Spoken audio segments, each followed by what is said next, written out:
Muito bem, nós vamos falar sobre pós-modernismo. Quem aqui já ouviu falar sobre isso? Ah, que ótimo! Quem nunca ouviu falar? Então vai ser tranquilo. Quando Deus criou o homem, onde o homem foi colocado? Num jardim chamado Éden. Sabe o que significa a palavra Éden? Prazer. Deus colocou o homem no prazer. Ali, o homem tinha todas as suas necessidades satisfeitas. Ele não precisava de mais nada. Ele tinha a presença de Deus.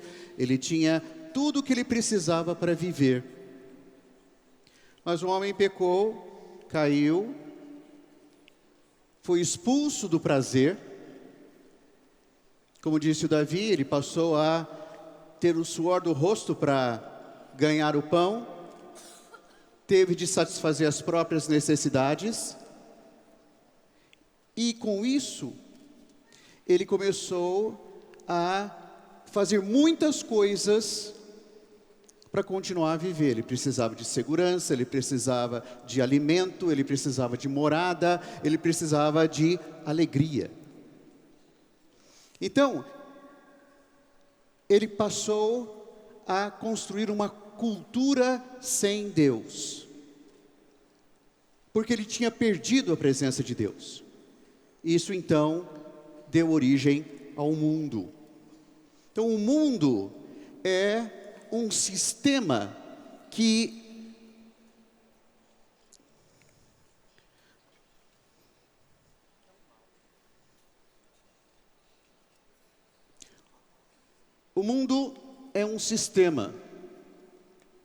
chamado cosmos, que foi feito para substituir Deus em suprir as necessidades do homem. O que o mundo diz é: você não precisa de Deus. Você quer segurança? Eu dou segurança para você. Você quer sustento? Eu te dou sustento. Você quer alegria? Deixe comigo, eu te dou alegria. Então todas as necessidades que o homem tinha e que Deus podia suprir, o mundo construiu um sistema, Satanás construiu um sistema para substituir Deus. Então, esse é o cosmos. Outra palavra que existe é aion, que significa curso, mundo ou século. Então, em Efésios 2:2, nós temos: andastes segundo o curso deste mundo. Gálatas fala: para nos desarraigar deste mundo perverso. E Romanos diz: não vos conformeis com este século. Essas três palavras no original é aion, o curso do mundo, que é um tempo, um período dentro da história que tem certas características e é considerado então um segmento do mundo. Então, esses segmentos na história toda tiveram nomes. Então você tinha a pré-história, a história antiga, depois veio a Idade Média e assim por diante. E os estudiosos hoje afirmam que nós estamos num período em que o pensamento é chamado de pós-modernista. Então, para entender o que é pós-modernismo, nós precisamos entender o que é modernismo.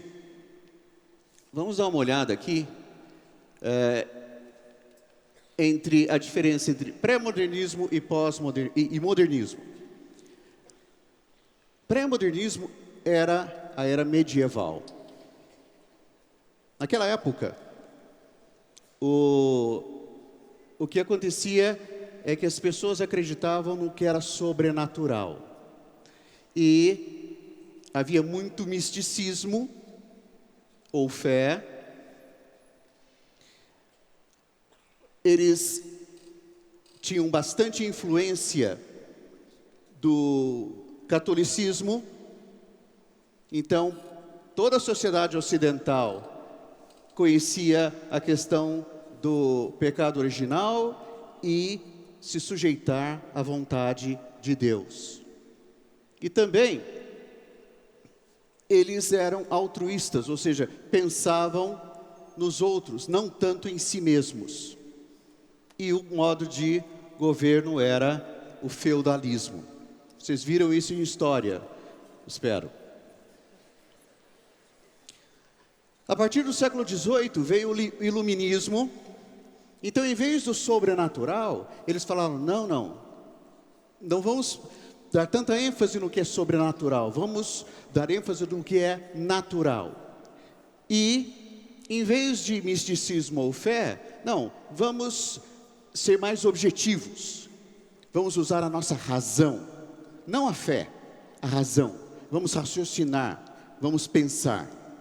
Depois, em vez do pecado e da sujeição à vontade de Deus, vamos construir o nosso conhecimento. Nós precisamos desenvolver o conhecimento humano. Foi nessa época, então, que muitas descobertas foram feitas.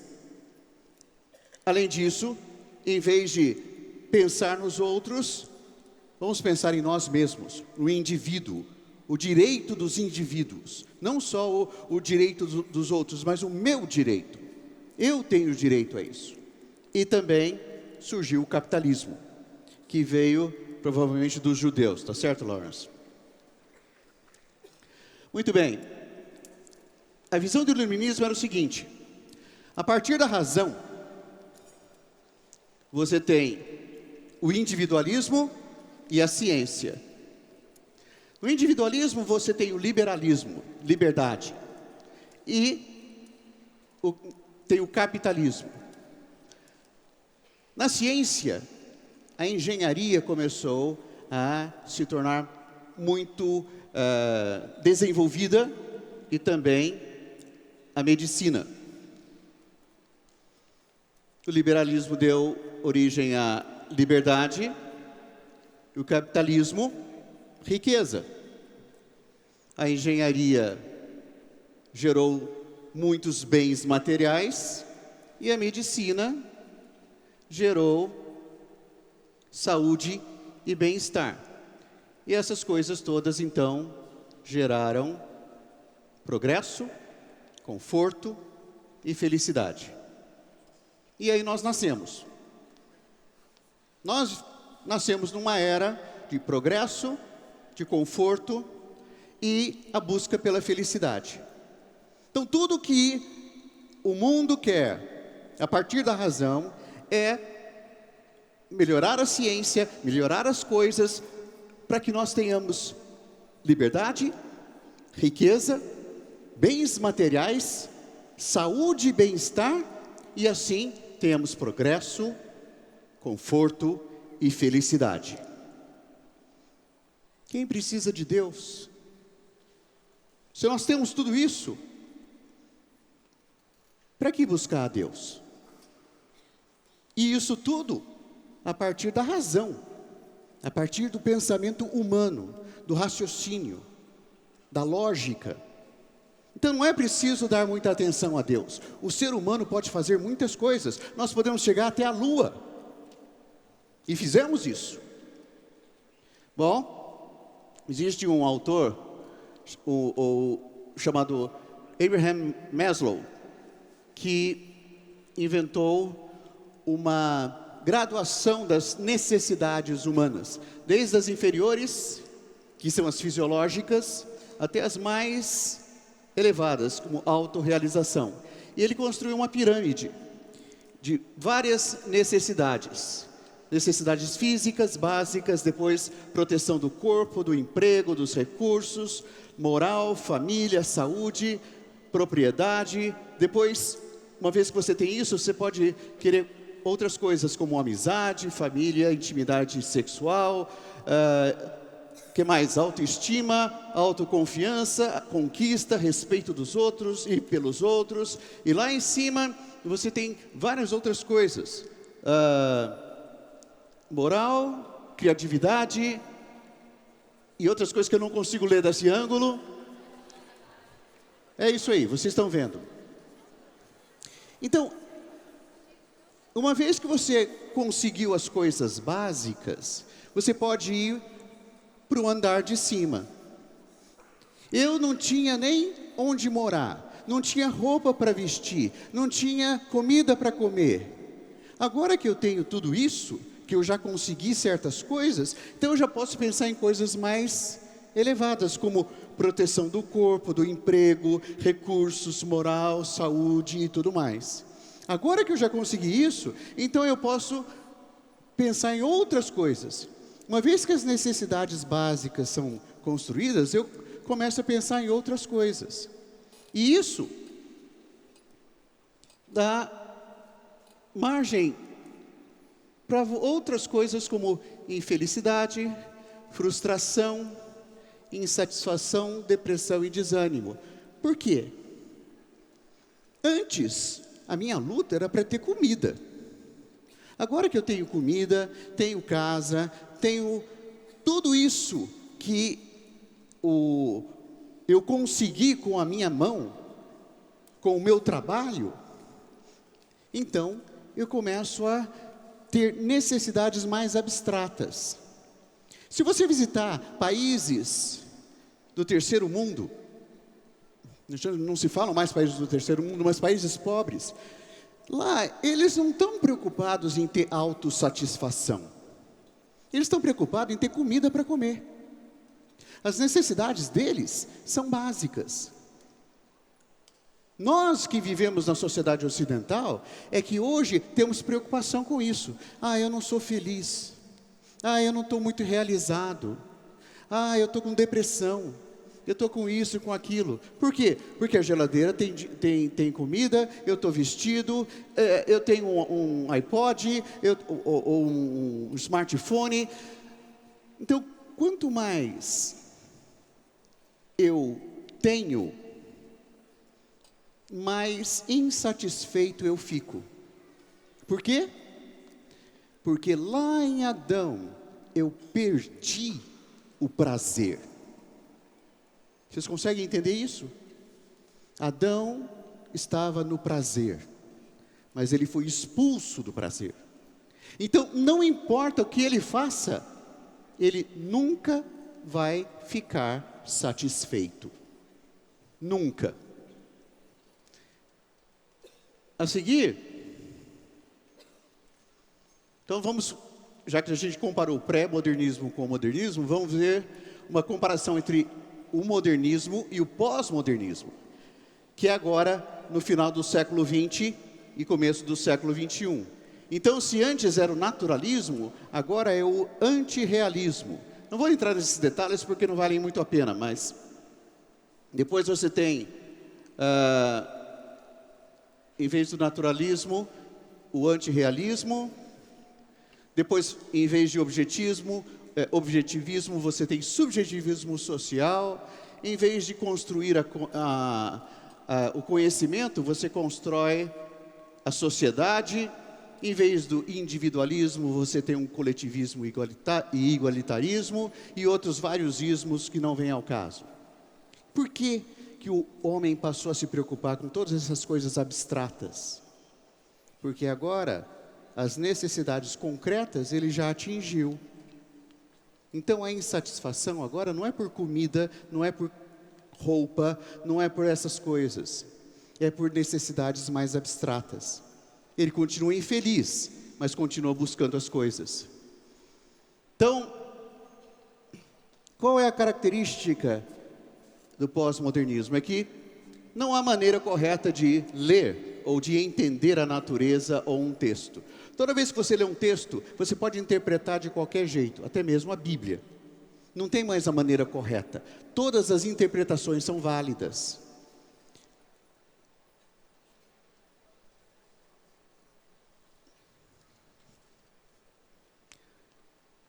E os valores e as éticas são socialmente subjetivos. Culturalmente, o valor de nenhum grupo é superior aos outros. Então, agora o que vale não é uma palavra final. Antes era a palavra da Bíblia, a palavra da igreja. Depois veio a razão, a ciência, a cultura. Agora não é nada disso. O que vale agora é o que um grupo entende. E não tem um grupo melhor que outro. Você é um grupo e eu tenho o meu grupo. Você pensa de uma maneira e eu penso de outra. O seu grupo está 100% certo, embora seja contrário ao meu, mas eu também estou 100% certo. Você tem o direito de pensar do jeito que você quer e eu tenho o direito de pensar do jeito que eu quero. E nenhum dos dois está errado. Então, se eu fizer um grupo de vândalos e pensar que o vandalismo é correto, eu tenho o direito de fazer isso. E se você criar um grupo de assassinos, não tem problema, você também está certo. Você tem direito de pensar como você pensa e fazer o que quiser. Por quê? Porque a razão não tem mais importância. Tudo aquilo que antes eu usava para construir essa sociedade, agora eu quero destruir para dar lugar ao indivíduo ou a um grupo.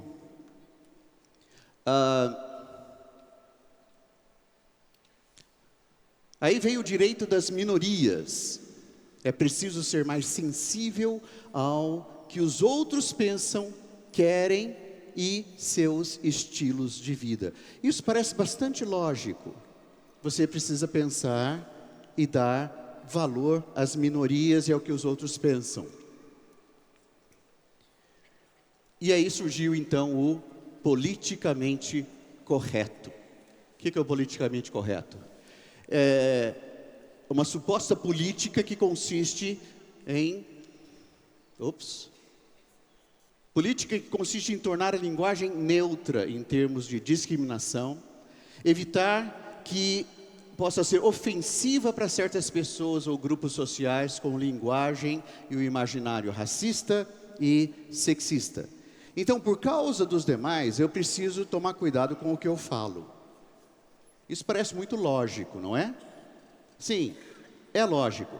Mas isso se tornou, então, uma ditadura, que diz o seguinte: você não pode falar de mim, mas eu posso falar de você. Você não pode julgar o que eu penso, mas eu posso julgar o que você pensa. Então, começou a haver um negócio chamado microagressão. Fazer certas perguntas ficou proibido, como coisas pessoais, gênero, raça, religião, preferência sexual, usar expressões e palavras consideradas pejorativas, discriminatórias, preconceituosas, racistas e hostis. E as pessoas começaram a ficar ofendidas por qualquer coisa que você fala. E a ideia é o seguinte: se você falar alguma coisa que me ofende, eu estou certo, você está errado. Qualquer coisa que você diga que seja contrário ao que eu penso e eu fique ofendido, mostra, prova que eu estou certo. Então hoje, o que acontece é que nós não podemos mais nem emitir a nossa opinião, porque se eu disser o que eu penso e ofender alguém, eu estou encrencado. Por quê? Porque quem é ofendido é que está certo. Esse é o pensamento pós-modernista. E o meu direito termina onde começa a ofensa do outro. Ou seja, eu posso fazer qualquer coisa, desde que não ofenda ninguém. Então, se pregar o evangelho ofende alguém, isso é considerado um crime. Tanto que em alguns lugares é proibido pregar o evangelho. Isso é um pensamento pós-modernista, uma atitude pós-modernista. A diferença de opiniões são enfrentadas não com argumentação ou o benefício da dúvida e a expectativa de que a razão prevaleça, mas com asserção, animosidade e a disposição de recorrer à força. Ou seja, você e eu temos opiniões diferentes sobre um assunto. Em vez de eu considerar que talvez eu esteja errado e você está certo, então vamos conversar para ver. Não, eu estou certo sempre. E se você está errado, eu estou disposto a brigar e mostrar para você, ou melhor, e se você não concorda comigo, eu estou disposto a brigar e mostrar para você que eu estou certo e você está errado. Em vez de usar as minhas energias criativas, vejam bem isso, em vez de usar as minhas energias criativas para mudar o que eu sou e me adaptar à sociedade, eu uso para mudar a sociedade, para me aceitar como eu sou. Essa frase foi dita por um ativista gay. Ele não está disposto a mudar o que ele pensa que é correto, que é o estilo de vida dele, mas ele está disposto a mudar toda a sociedade para que ela o aceite como ele é. Esse tipo de pensamento é uma das características do pós-modernismo. É mais fácil mudar a comunidade e a sociedade do que mudar a identidade do indivíduo. Causa muito menos dano. Em vez de eu exercer domínio próprio, não, vocês é que tratem de mudar a maneira como vocês pensam e me aceitem como eu sou. Por quê? Porque não existe interpretação clara de nenhuma verdade. Não existe mais razão. Todo mundo está certo. Todo mundo pode dizer e pensar o que quiser. Então, essas coisas têm gerado isso que a Mariana falou, o hedonismo. O que é o hedonismo? É a busca pelo prazer. Hedonismo é a busca pelo prazer, ou seja, é a busca pelo Éden. O que o homem hoje está buscando? O Éden. O que ele perdeu em Adão. Mas qual é a maneira de obter aquilo que nós perdemos em Adão? É a maneira como o mundo está fazendo? Não. A única maneira é o Senhor. Ele é o caminho para voltar ao Éden, obter prazer, ter acesso à árvore da vida. Então, tudo que as pessoas hoje pensam é em obter prazer a qualquer custo, não importa qual seja.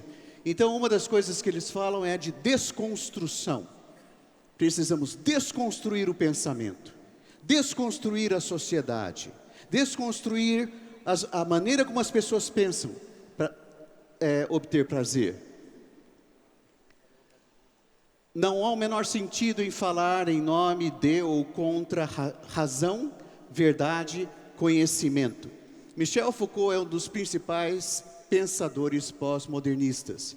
Ele viveu no século XX e ele era o maior defensor disso. E ele falou o seguinte: eu nem vou brigar com você para ver quem tem razão, porque todo mundo tem razão. Então não adianta nem brigar. Verdade não existe. Então eu não vou brigar com você para saber o que é a verdade. O Senhor diz, eu sou a verdade. Mas para eles não existe verdade. E ele fala que Michel Foucault também fala que a razão é a linguagem definitiva da loucura. Então, o pós-modernismo não busca encontrar o fundamento e as condições da verdade, e sim exercer o poder para obter mudança social.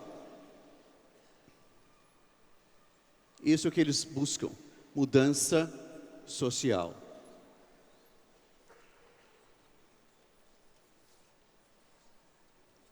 E aí é uma incoerência, porque antes eles defendiam uma coisa e agora passaram a defender outra. Da mesma maneira que antes eles defendiam que a razão devia prevalecer sobre a fé, agora eles brigam para dizer que a razão não vale nada. A verdade não tem fundamento. O importante é a busca do prazer. Então eles falam o seguinte: por que os principais pensadores pós-modernistas são de esquerda e em alguns casos de extrema esquerda?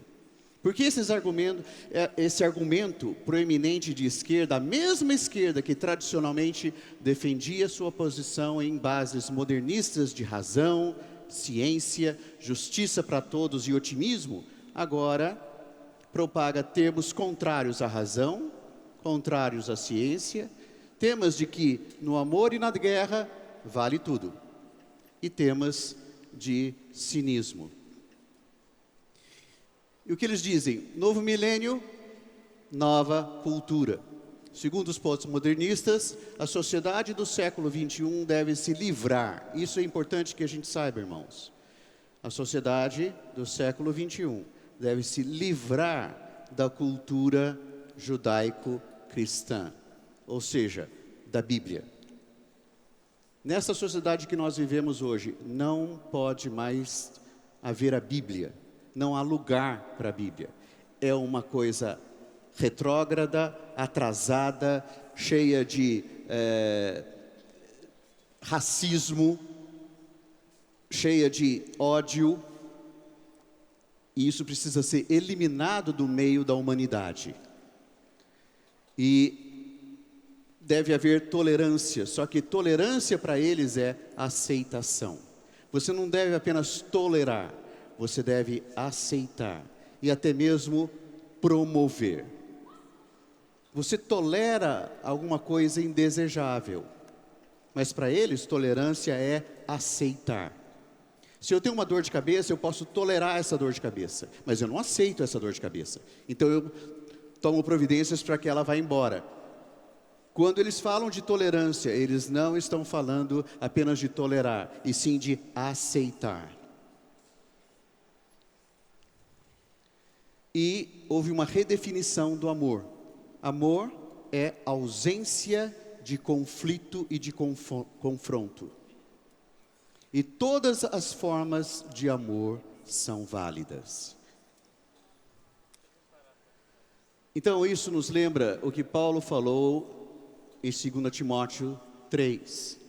Sabe, porém, isto: nos últimos dias sobrevirão tempos difíceis, pois os homens serão egoístas, avarentos, jactanciosos, arrogantes, blasfemadores, desobedientes aos pais, ingratos, irreverentes, desafeiçoados, implacáveis, caluniadores, sem domínio próprio,